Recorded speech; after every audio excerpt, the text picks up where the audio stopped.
Jazakumullah khair. Tuan-tuan rahmat Allah. Saya pun tak nak mengambil masa yang panjang untuk mukadimah ni. Tajuk forum kita pada malam ni seperti mana maklum, konspirasi dan kona sana sini. Zaman kini tuan-tuan kita melihat adanya perbincangan-perbincangan di kalangan para asatidah pun, para masyayikh tentang konspirasi.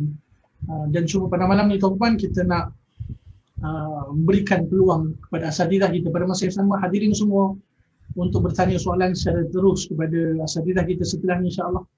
Dan saya teruskanlah persoalan yang pertama, ahli panel kita yang pertama, Ustaz Adli Muhammad Saad Hamidullah Ta'ala. Ustaz, apabila kita menyelusuri hadis-hadis Nabi SAW berkaitan akhir zaman, khususnya berkaitan dengan Dajjal, kita akan bertemu dengan beberapa buah hadis berkaitan dengan Dajjal yang tidak akan dapat memasuki Madinatul Munawwarah. Ada beberapa hadis yang banyak, hadis-hadis yang sahih. Saya rasa saya tak nukil hadis-hadis itu sebab masa saya berikan terus kepada Ustaz. Persoalan di sini Ustaz, boleh tak Ustaz berikan penjelasan berkaitan penjelasan yang sebenar Ustaz berkaitan hadis-hadis ini dalam keadaan ramai masyarakat umum tidak memahaminya dengan kefahaman yang benar. Lebih kurang masa kita berikan Ustaz 20 minit. Ahlan wa sahlan. Silakan. Baik. Assalamualaikum warahmatullahi. Bismillah wassalatu wassalamu ala Rasulillah wa ala alihi wa sahbihi wa man amma ba'. Terima kasih kepada Ustaz Sulaiman Nubar, Ustaz Sobri, rakan panel saya dan sidang hadirin sekalian. Walhamdulillah kita dapat jumpa pada malam ni. Soalan tuju pada saya, kita tak nak mukadimah panjang, terus direct berkenaan dengan tajuk masalah Dajjal kan. Kalau kita lihat sebenarnya Dajjal datang ke lintas ke Madinah atau ke Mekah ni, tajuk yang sangat-sangat kritikal pada zaman sekarang sebab problem kita sebenarnya adalah ada orang menyatakan bahawa atau dia cuba menolak pengertian hadis tersebut. Sebab bila mana di Mekah dan Madinah munculnya bangunan atau binaan ataupun perniagaan macam moving peak dah, hotel-hotel yang mewah. So ada separuh orang mengatakan bahawa ini adalah Dajjal yang dah masuk, konspirasi Dajjal yang masuk ke Tanah Haram. Even Starbucks pun masuk kan. Kat depan Mekah lagi, depan Kaabah, depan kan dekat Zamzam Tower tu kan, ada dekat Hilton.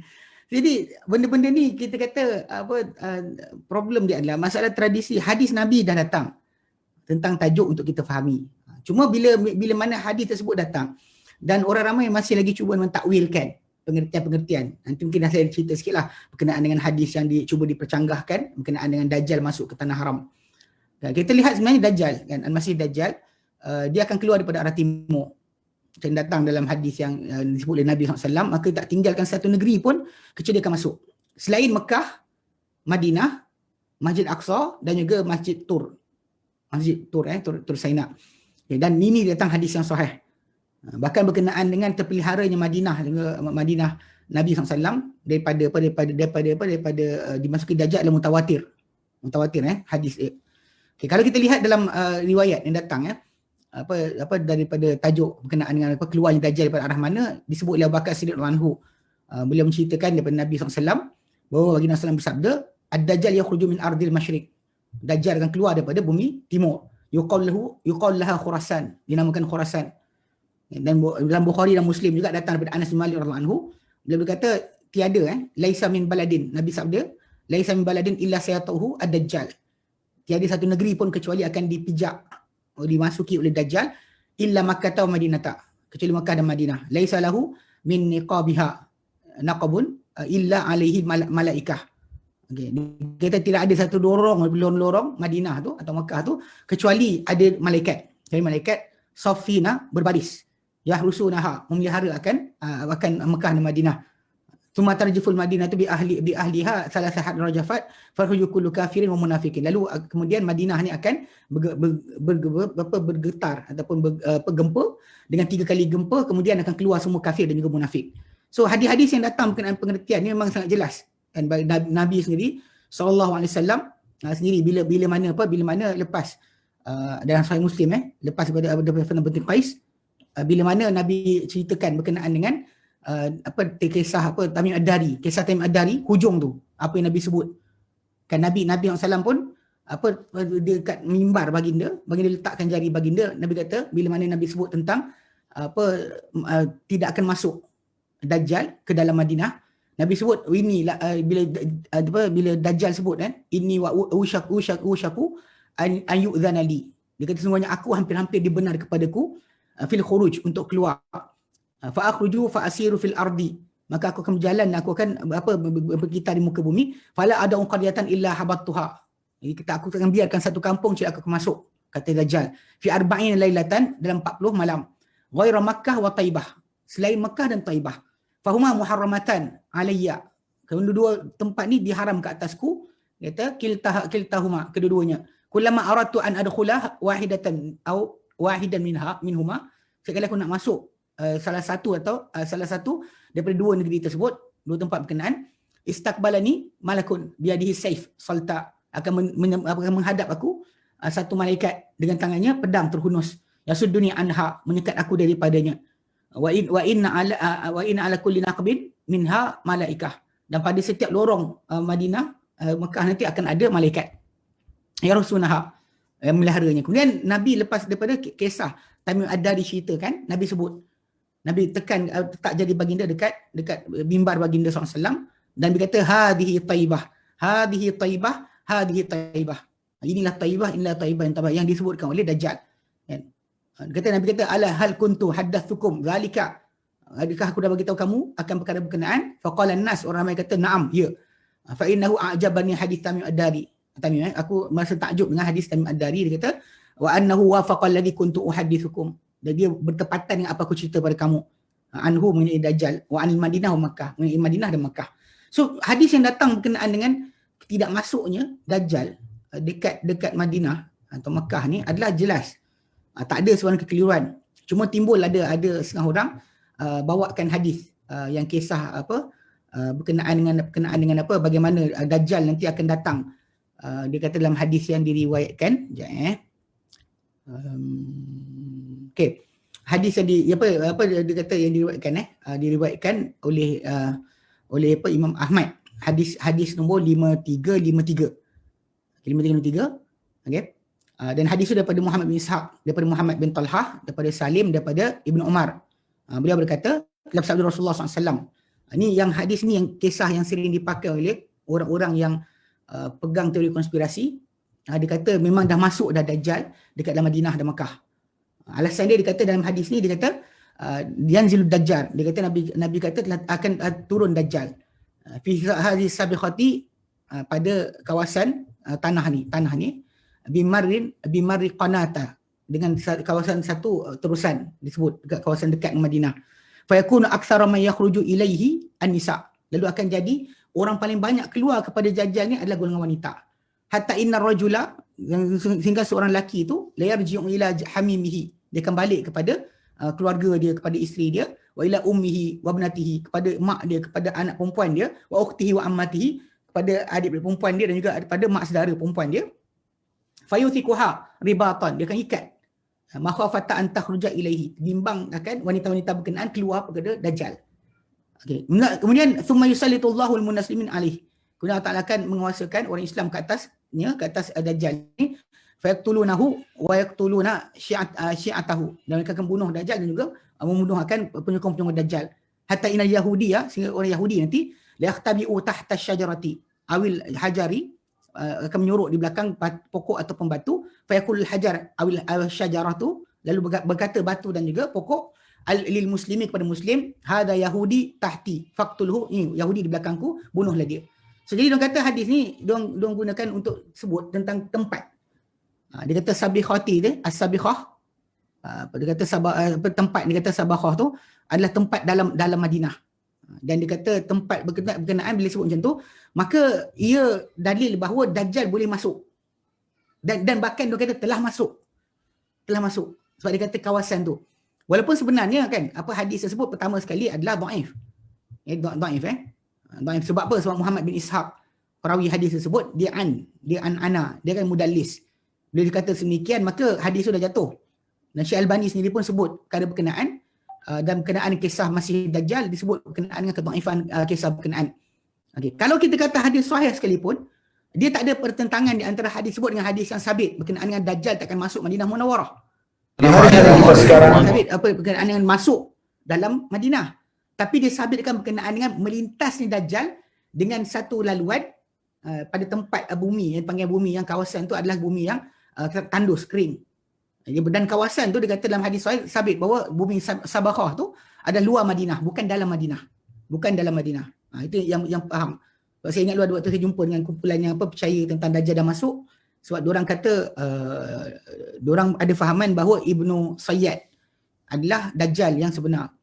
Jadi bila kita kata Ibn Sayyad tinggal di Madinah, dia kata tapi Ustaz, Madinah boleh dimasuki oleh Dajjal. Saya kata sebab apa? Sebab nanti Dajjal akan naik Bukit Uhud.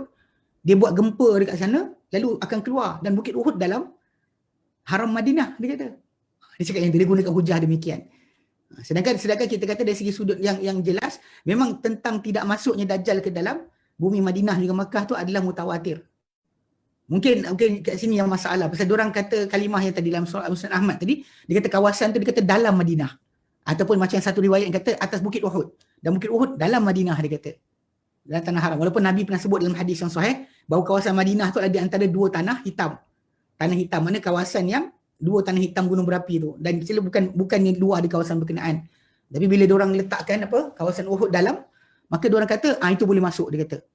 So, jadi kalau kita faham kat situ kan, hatta Ibn Hajar Asqalani pun dalam Fathul Bari, dia kata fayanzilu ba'da sibah ataupun sabah sibah tu bikasri muhmalah dengan kasrah huruf sin yang tak ada baris, wa takhfif dan tanpa sabdu, jam'u sabikhah, dia katakan dia bagi sabakhah, dia kata ia Abdul Ramilah, dia adalah tanah berpasir, kawasan tanah berpasir, allati la tanbut di muluhatiha, yang tak tumbuh apa-apa kerana kemasinannya. Dan ini dikata wahadhihi sifatu kharijul madinati, dan sifat ini kata Ibn Hajar Asqalani adalah di luar daripada Madinah, bukannya dalam Madinah. Itu asas yang kita kena faham. Sebab kalau sekarang ni di antara benda yang menjadi tajuk hadis ni diragui tentang pengertian dia oleh sebahagian orang, bahkan ada separuh tu gunakan tajuk yang lain untuk katakan bahawa Dajjal telah pun masuk, bahkan sedang masuk dalam Madinah. Ini masalah yang kita kata dari sudut panggil nas hadis tadi, tak ada sebarang sokongan pun untuk mereka katakan sedemikian. Sebab semua memang disebutkan mutawatir, berkenaan tajuk ni, nukilkan mutawatir para sahabat menceritakan berkenaan dengan takkan masuknya Dajjal ke dalam bumi Madinah. Okey, syubhah yang kadang ditimbulkan tentang tajuk ni bila digabungkan tentang ta'un. Takkan masuk Madinah ni Dajjal dan juga ta'un. Lalu diorang pun kata, tengok sekarang COVID dah sampai ke sana. So, kalau COVID boleh masuk, Dajjal pun boleh masuk. Ini idea. Satu idea yang mereka timbulkan. Kalau COVID boleh masuk, Dajjal boleh masuk. Okey, ada dua jawapan yang saya tengok dah dijawab oleh para ulama berkenaan tajuk ni. Pertama sekali ada yang menyatakan bahawa ta'un, ta'un ni yang disebut tentang masalah ta'un dengan wabak. Ada para ulama bezakan ta'un dengan wabak. So bagi mereka ta'un ni macam berlaku pada para sahabat Nabi SAW yang mati ratusan, macam Ibn Hajar Asqalani nukilkan tentang mati ribuan manusia. Orang pergi haji, balik daripada haji, bawa balik penyakit. Orang Mesir mati mula-mula 30 orang satu hari. Kemudian mati 1000 orang satu hari. Mana maksud dia sangat besar. Bila dia suruh berkumpul masjid, lagi dahsyat berlaku. Cuma okey, ada kata itulah tajuk dia, tajuk berkenaan masalah kita panggil kaedah macam mana dia kata ta'un tu berlaku, dan yang sepatutnya COVID ni macam tu. Tapi saya kata ada para ulama bezakan. Dia kata ta'un macam COVID-19 ni dia anggap wabak. Ta'un tu satu bentuk yang lain lagi dahsyat. Tapi sebenarnya kita kena baca sejarah juga. Sebab pengalaman kita manusia dalam membuat satu perkara yang kita kata kita faham tentang tajuk tubuh badan manusia contohnya. Kita boleh menyelamatkan nyawa tak macam dulu. Zaman dulu kalau orang contoh kena sakit jantung, normally kita angkat tangan, tak boleh buat apa, tinggalkan, betul? Tapi zaman sekarang kalau kita perhatikan, tak. Kan orang tu kena sumbat jantung 4 atas 3 bawah. Saluran jantung dia sumbat. Pergi hospital masih lagi boleh ada usaha untuk baiki perkara tersebut. Macam ni, mata kita rabun. Siapa yang rabun lah, Ustaz Sulaiman Umar tak rabun. Ustaz Asli dengan saya rabun. Okay. Dia macam ni, kalau kita fahamkan betul-betul kerabunan kita. Dulu kalau kita lihat zaman dahulu para sahabat Nabi SAW, satu peringkat umur mereka ni buta. Diorang kata dia tua sampai buta. Tapi kalau kita tengok pada zaman sekarang, kajian dibuat, diorang bukan buta sebab buta. Ada katarak. Ada katarak kan, diorang tak ada pembedahan zaman dulu. Kemudian mungkin rabun. Saya ni kalau cabut semata ni mungkin buta sebenarnya. Power tinggi ni. Kanan kiri saya ni. Tapi alhamdulillah imbang. Dia imbang kan. Jadi tak ada sangat. Bayangkan bila cabut ni kan, tak nampak apa contohnya.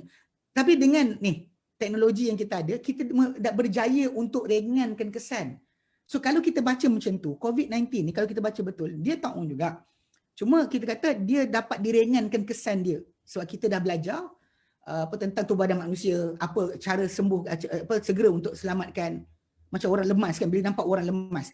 Kalau dalam masa 3 minit, ni fakta dalam masa 3 minit, kita berjaya bagi dia bernafas semula, dia insyaAllah akan hidup. Kalau lepas 3 minit kita buat, otak dia mati. Ini pengalaman kita, Ustaz Asri mungkin ingat kan, tentang berlaku kes lemas seorang budak.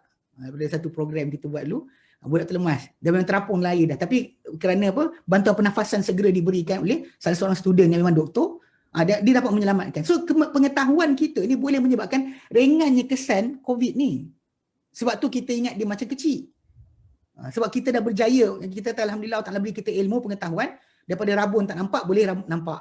Daripada jantung sumbat mati terus kepada boleh hidup lagi.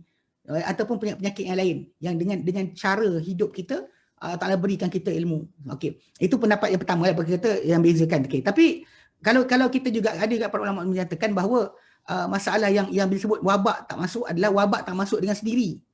So ini kita balik pada asal kerana hadis Nabi SAW yang sebut berkenaan dengan masalah wabak kan, penyakit berjangkit sendiri tidak wujud. Kan pasal kita tahu bahawa la adwa, tiada penyakit berjangkit, wala tiarata kan, wala hamata wala safara. Bila Nabi sebut tentang tiada penyakit berjangkit, tiada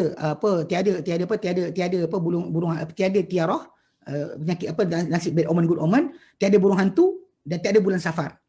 Kemudian ujung lepas tu Nabi sebut wa firra minal majzumi kama tafirra minal asadi. Larilah kau daripada kusta macam lari daripada singa. Sedangkan Nabi kata ada penyakit, tapi manusia tu boleh. Yang penyakit tu masuk sendiri tidak. Tapi kalau manusia menjangkitkan, maka itu umum kepada hadis Nabi SAW. Yang Nabi kata bila kamu dengar wabak penyakit dari satu tempat, kamu dalam, kamu jangan keluar. Kamu keluar, kamu jangan masuk. Orang tak boleh kata kalau Madinah ada pengecualian, tak. Sebab benda tu kita sebagai vektor manusia boleh menjadi pembawa penyakit tersebut. So bagi saya kalau kita perhatikan balik kan, ini apa yang saya sebut tadi, berlaku sebahagian kekeliruan berkenaan dengan hadis tersebut. Hadis Dajjal tidak masuk ke dalam tanah haram tu ataupun ke dalam Madinah tu adalah mutawatir.